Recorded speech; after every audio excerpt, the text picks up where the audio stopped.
I now request His Excellency Mr. Imran Khan, Prime Minister of the Islamic Republic of Pakistan, to make his keynote address.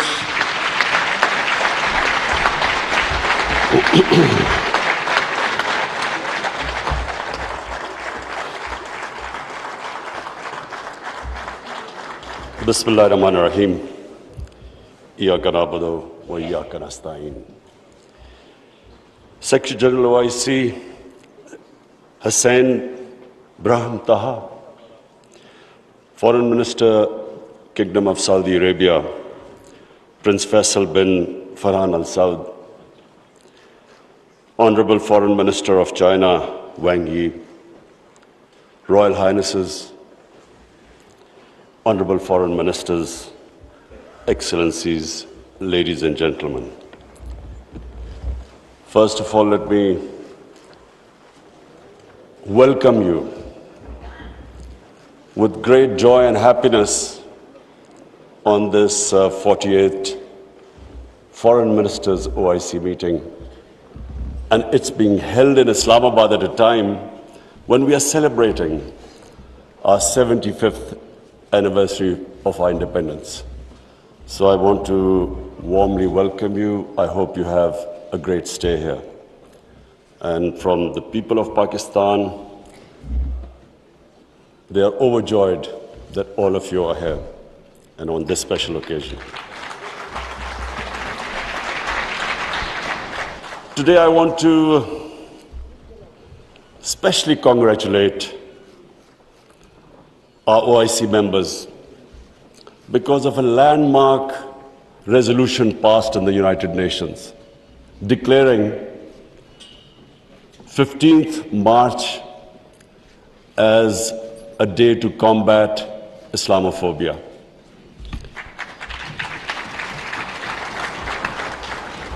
But I want to remind people why 15th of March. 15th of March was a day when a gunman walked into a mosque in New Zealand and shot dead 50 people. Why did he shoot them? Because he felt that all Muslims were terrorists. Where did this Islamophobia grow and was allowed to keep growing? After 9/11. What happened after 9/11? Unfortunately, this narrative of Islamic terrorism, Islamic radicalism, this narrative went on unchecked. Respected foreign ministers, I have spent a lot of my life in England, touring all over the world as an international sportsman. And I understand the Western civilization probably much better than most people. I went to university there and then used to spend half my year playing sports in the summer in England. Now I saw this growing. After 9/11, this Islamophobia kept growing. And the reason was, I'm sorry to say, that we, the Muslim countries, did not do anything to check this wrong narrative. How can any religion have anything to do with terrorism? How was Islam equated with terrorism? And once that happens, how is the man in the street in Western countries, how is he supposed to differentiate between a moderate Muslim and a radical Muslim? How can he differentiate? Hence, this man walks into a mosque and shoots everyone he could. Unfortunately, what should have been done and wasn't, the heads of Muslim countries should have taken a stand on this. But instead, a lot of our heads of state kept saying things like, well, we are moderate. The moment you say you're a moderate Muslim, you automatically say that there is some extreme form of Islam. Our head of state at the time, after 9/11, he coined a phrase called enlightened moderation. I understand English better than most. I still don't know what it means. Enlightened moderation was a term to appease those who were relating terrorism to Islam. And unfortunately, as a result, there was this perception that there are different types of Islam. There's some radical Islam, there's some moderate, there's some liberal Islam. There is only one Islam, Islam of our Prophet Muhammad sallallahu alaihi wasallam. There is no other Islam. In human communities, in every human community, you have your moderates, you have your liberals, you have your conservatives, you have your fanatics. Every human community has that. The man who walked into the mosque in New Zealand clearly was not a normal person. So, but why no other human community was branded with their religion? 1.5 billion people branded by these terms. And there always should be self-criticism, because that's how you improve. Unless you analyze your mistakes, you can't improve yourself. So that was the biggest mistake we made. We did not challenge this narrative. And guess who suffered? Muslims living in Western countries. They kept suffering. Because any incident would happen, any terrorist incident by a Muslim immediately meant that every Muslim became branded. When 9/11 happened, I still remember, people were petrified in Pakistan that I hope there was no Pakistani involved. How could how could whole community be responsible for some fanatical deed by some extremists? So therefore, this was it was one of the worst periods for Muslims living in non-Muslim countries. And then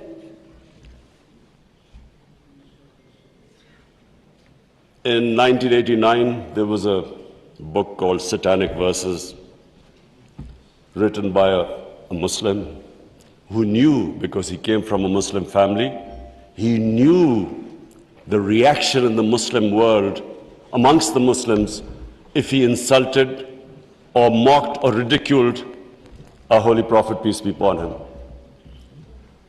But what happened after 1989 was, rather than again the Muslim world coming up with an intellectual narrative, trying to explain to them that why do we feel, why are we so hurt when our Holy Prophet is ridiculed? Why does it hurt us so much?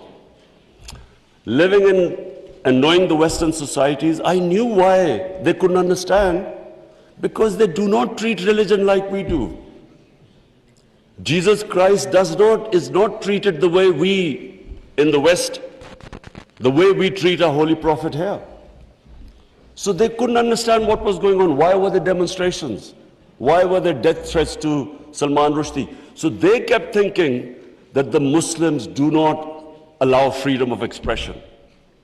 So Muslim world is intolerant. It doesn't allow freedom of expression. They were able to vilify our religion. And yet there was no coherent response from the Muslim world. And therefore, we kept into the cycle. Every few years, there would be some cartoons, insulting cartoons against our Prophet. Every few years, there would be something insulting him. We would respond. There would be some act of extremists. They would not respond. So this Islamophobia, this cycle, kept getting worse. And poor Muslims living in Western societies kept suffering. So that's why I'm really pleased that for the first time it has been acknowledged that Islamophobia is a reality and something needs to be done about it. And from now onwards, we hope that we will be able to put forward a narrative that why it hurts us so much. And honorable foreign ministers, let me just say that I only came into politics 25 years ago. I was watching this Islamophobia building up in Western societies. But two, I wanted my country. We were the only country which became independent in the name of Islam. And so,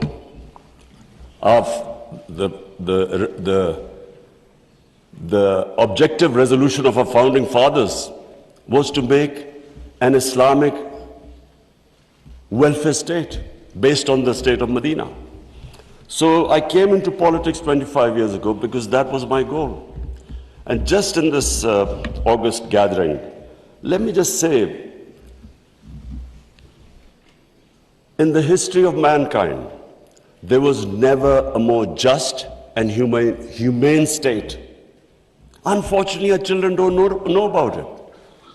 Even we in Muslim countries don't know that the modern state our Prophet created. Forget about Western countries or non-Muslims. How would they know about it when we ourselves don't understand that he created a state which laid the foundation of one of the greatest civilizations in human history for the next few hundred years? And that foundation was laid in the state of Medina. So what was that foundation? This is again what most people don't understand. And I'm glad that Foreign Minister Wang Yi is here, because I want people to understand what was it that caused this great revolution, one of the greatest revolutions of all times. The state of Medina was one of the greatest revolutions. What was it? Number one, our Prophet was given the title in our holy book, the Quran, as Rahmatul lil Alameen, mercy for mankind, not mercy for Muslims. He came as a mercy for mankind. He came to unite mankind, not divide mankind.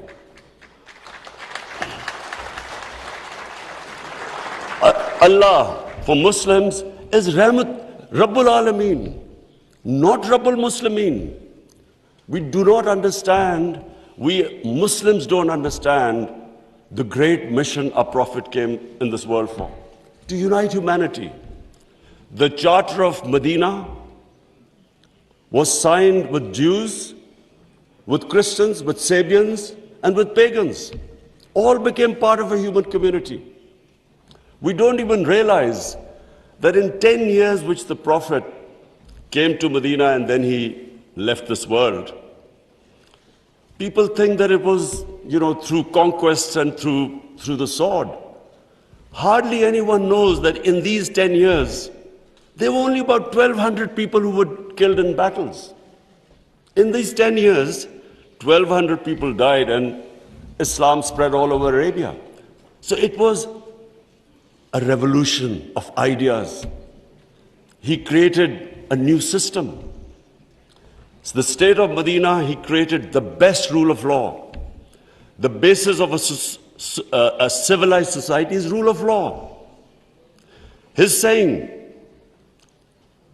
that even if my daughter commits a crime, she will be punished. No one is above law. His saying that many nations before you have been destroyed, where the powerful crooks were exempted, were given immunity, and poor crooks were put into jail. If you look at the world right now, Excellencies, I can tell you, just look at all the poor countries. Look at the countries which have poverty. There will be one thing in common. They cannot catch the white-collar criminals. They only end up putting petty criminals in jail.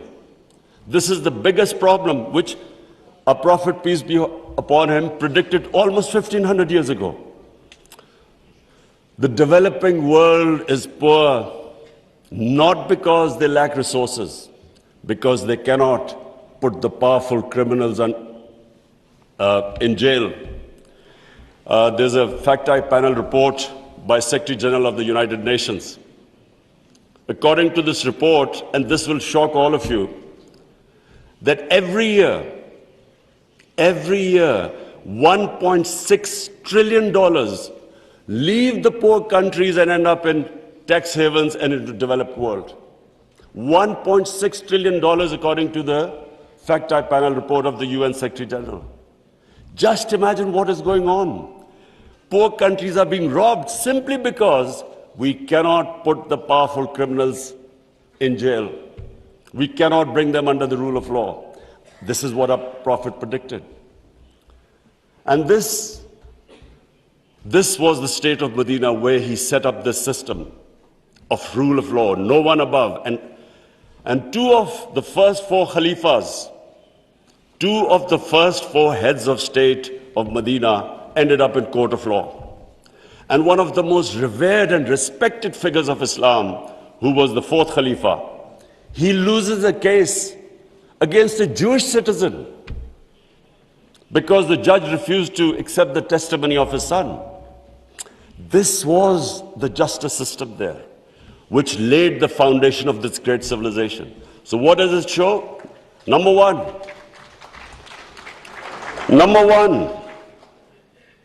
that minorities were equal citizens.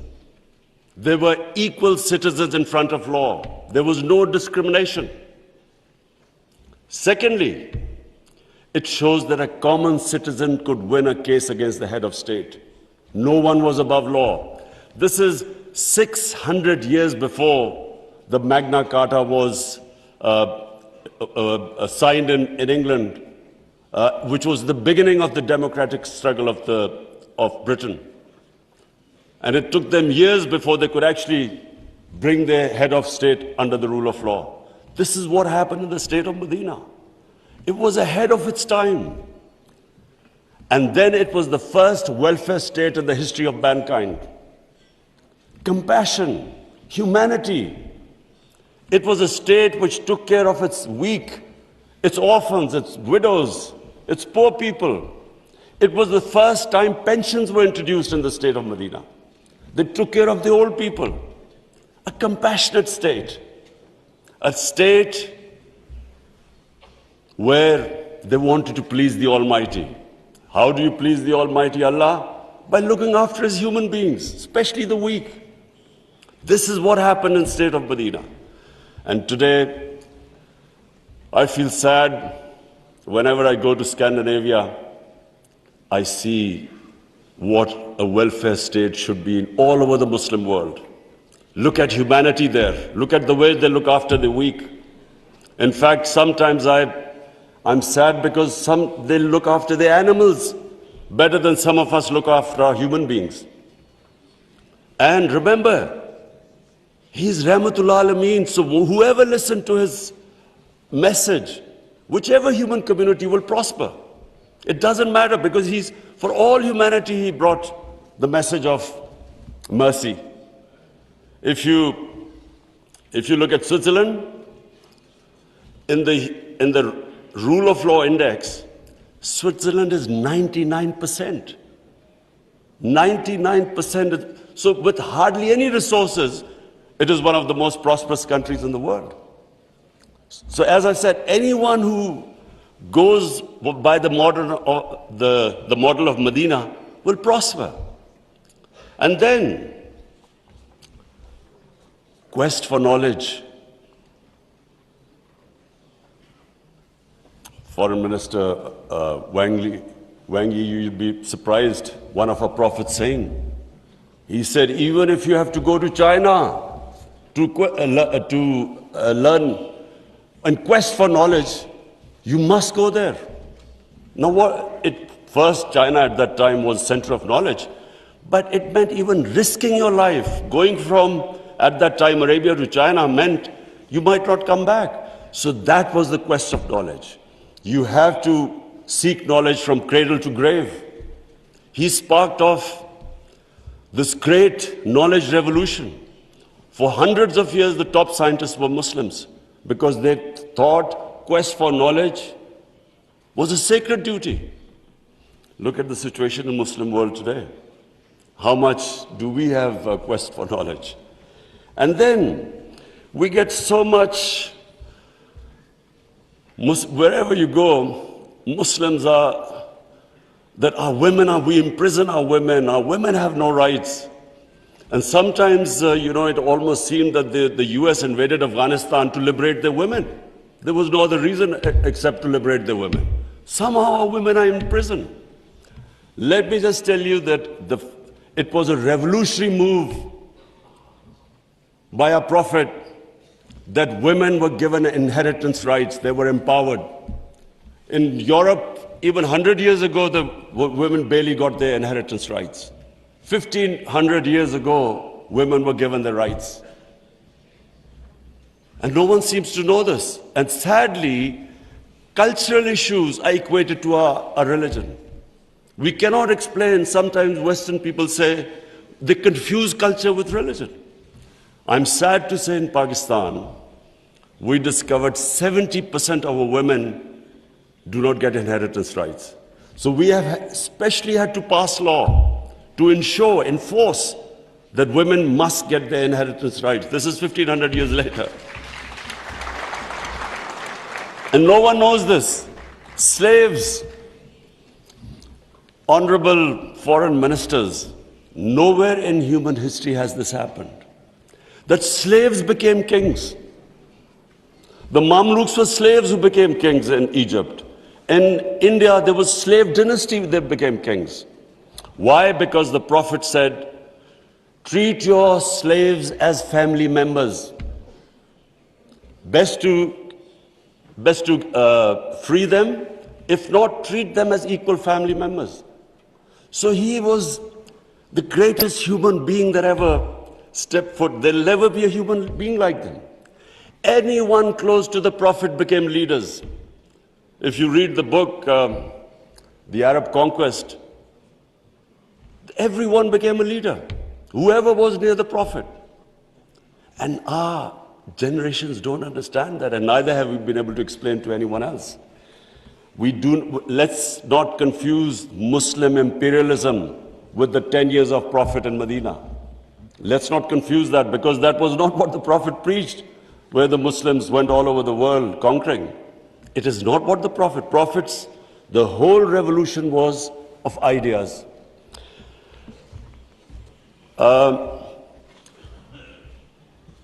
Honorable foreign ministers, one of the ideas of OIC is to protect Islamic values. So now I will say something which is completely different. I believe that Islamic values never have been so much under threat as they are right now. And I bring this to this August assembly because when I became the Prime Minister, I asked the police chief, asked him what the crime chart. I was amazed to note that sex crime, child abuse and rape is the fastest growing crime in this country. So we did further investigation. We discovered that the mobile phone, the sort of pornographic material available on the mobile phone to children, this has never happened in human history. So the material available is causing havoc in our society without us knowing. Parents don't know what's happening when the child goes into his room or something. They don't know what he's watching on his mobile phone. It is very important that this August forum, we should plan how to combat this, because it is already having a huge impact. We have a rise in divorces. We all know that the more vulgarity, the more a society gets permissive, it has a direct impact on the family system. One of the most important things about Islam is that our religion protects the family system. We have values like we respect parents, we have respect for our teachers, but the culture that is coming through social media, we really need to think carefully, how are we going to protect our generations? I have formed in Pakistan a Rahmatul Alameen authority of scholars. The whole purpose is how are we going to give an alternate point of view to our children, cartoons. How do we, because children get influenced from that age onwards. How do we strengthen our children against this unpredictable social media revolution? How do we know where it is going? So I think that I thought at this meeting I should mention, because we need to start thinking about alternate media, how we can combat. You can't stop social media, but we can give our children, fortify them, strengthen them ethically and morally. Now I come to, two important political issues. One is Palestine and the other is Kashmir. Honorable Foreign Ministers, we have failed both the Palestinians and the people of Kashmir. I'm sad to say that we have been able to make no impact at all. They don't take us seriously. We are a divided house, and those powers know it. We are 1.5 billion people, and yet our voice to stop this blatant injustice is insignificant. We are not talking about conquering some country. We are simply talking about the human rights of the people of Kashmir and Palestine, the international law, which is on their side, United Nations Security Council resolutions that back their right. In Kashmir, the international community promised them the right to decide their own destiny through a plebiscite. That right was never given to them. In fact, the special status of Kashmir was taken away illegally by India on 5th August 2019. Nothing happened because they feel no pressure. They feel we can make a resolution and then, back to our usual business. I'm not talking about altering our foreign policies. All of us countries have our different foreign policies. But on core issues, I'm asking the OIC that unless we have a united front, we will keep these abuses will happen. Like in Palestine, it's daylight robbery going on in Palestine. The only hope I have is now because of social media, first time in Western countries, there's awareness of what's going on to the poor Palestinians. That is, so far, much more than the OIC. It's the mobile phone and the spread of information of the injustices being done to the Palestinians. That is the best, at the moment, the best way to protect them, not us. In Kashmir, it's a war crime, according to the 4th Geneva Convention, to change the demography of an occupied land. India is changing the demography of Kashmir by making the Muslims from a majority to a minority, by bringing in settlers from outside. This is a war crime. Yet no one is pushed about it. Neither India is pushed nor Israel, because they think we are ineffective. So, Honorable Foreign Ministers, let me just say that the way the world is headed, I'm afraid it's headed the wrong way. There's a Cold War almost started. There is a chance of world being divided into blocks. We 1.5 billion people, unless we are united, unless we take a united stand, we'll be nowhere. As what I'm scared to say where the future is headed right now. Before I come to Ukraine, I just want to talk about Afghanistan. It is extremely important that we stabilize Afghanistan. After 40 years, and no nation has suffered as the people of Afghanistan. 40 years of conflict. Finally, there is no conflict going on. The only danger now to Afghanistan is that through the sanctions and non-recognition, they might end up having a humanitarian crisis. Already the people are falling below the poverty line. Already there's a brain drain going on. So it's extremely important that we help the people of Afghanistan. And I say this because a stable Afghanistan is the only way, I repeat, it's the only way we are going to be able to stop international terrorism from Afghan soil. No other country is going to be able to do it. Let's not be delusional that some other country will come in and sort of through drones or something fight terrorism. It's not going to happen. The only hope is a stable Afghanistan government that can take care of international terrorism. I want to add a word of caution. Anyone who knows the Afghan character should be cautioned that please do not push the people of Afghanistan to do things where they feel that their sovereignty is being threatened. They are very proud, independent-minded people. They have always fought for their sovereignty for hundreds of years. They do not like the idea that someone is dictating to them. So I would caution that let's help them, let's encourage them, let's get them involved in the international community. And I believe that the people of Afghanistan are strong enough to evolve and go in the right direction. But please let's remember that the Afghan character does not like outside interference. And finally, I come to Ukraine. I'm, like I think everyone here and the rest of the world, we're all worried about what's going on there. May I suggest that the OIC, during its discussions, the foreign ministers, we should think about how we, represent 1.5 billion people, how we can mediate, how we can bring about a ceasefire, how we can try and put an end to the conflict.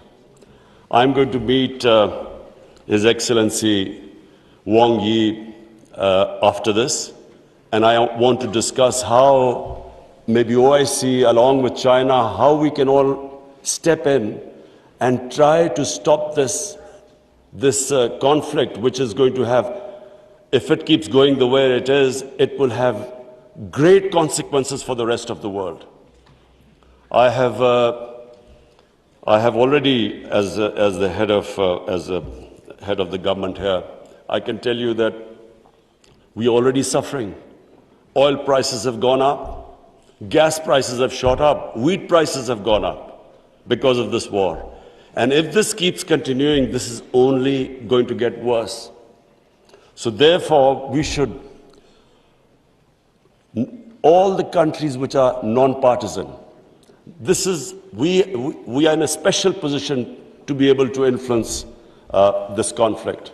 So as I said, I would want the foreign ministers, Shah Mahmood Qureshi, please discuss with the other foreign ministers, and I will discuss with His Excellency, the Chinese foreign minister, how we can all, as a bloc, OIC and China, how we can influence the events in Ukraine and stop this and have some ceasefire and resolve this conflict.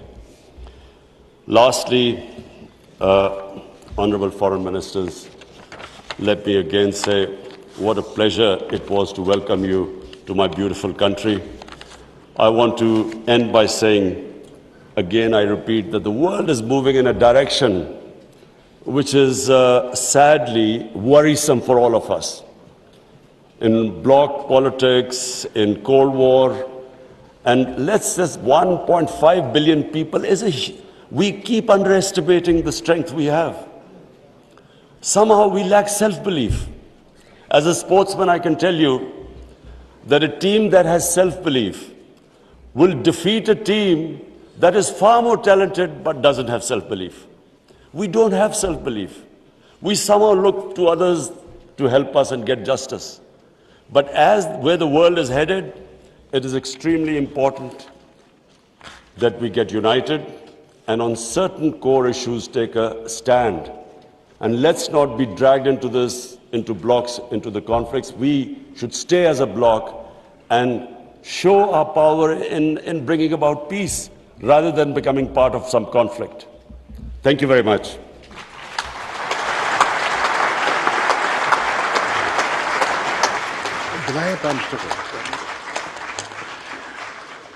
Thank you, Prime Minister, for gracing the session and enlightening us with your words of wisdom. I'm confident that your thought-provoking address will guide the deliberations of this 48th session for the next 2 days.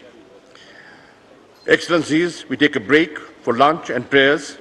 Since the inaugural session took much more time than expected, we will now reconvene at